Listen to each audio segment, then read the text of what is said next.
réouverture en mars 2018 de la clinique de Châtillon avec une montée en charge jusqu'à l'automne 2018. Alors, au sein de cette clinique de taille humaine, il y aura une unité spécifique, un étage d'ailleurs spécifique, pour cette unité soins pour soignants. Donc ça sera 20 lits avec des ratios de personnel importants, correspondant à ce que je dirais à la norme d'un CAC, centre d'accueil et de crise.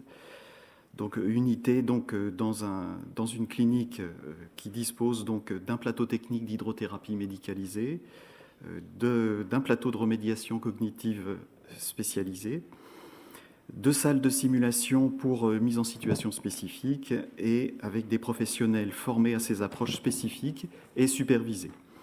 Donc nous répondrons évidemment au cahier des charges commun qui a été élaboré en collaboration avec le CNOM.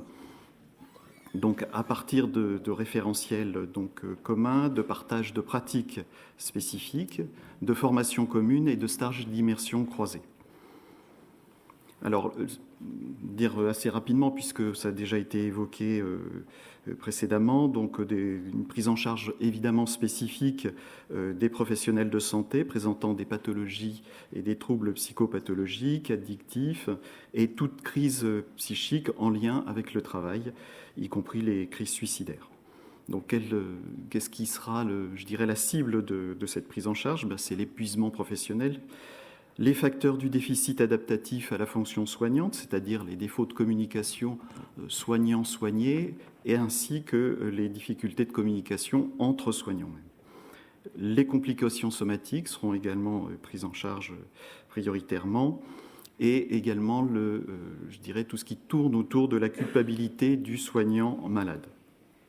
Alors les programmes, je ne vais pas revenir non plus, ils ont été évoqués, à moins que Yves souhaite revenir sur ce sujet, donc à base de psychothérapie individuelle et de groupe, un abord pharmacologique en commençant évidemment par le sevrage des automédications, des abords corporels, on l'a dit, en hydrothérapie, en kinésithérapie, en activité physique adaptée, des ateliers d'échange, d'éducation thérapeutique, de techniques de communication, de gestion de la distance soignante, avec intervention de patients experts, de mise en situation et allant jusqu'à la dynamique de réorganisation du travail.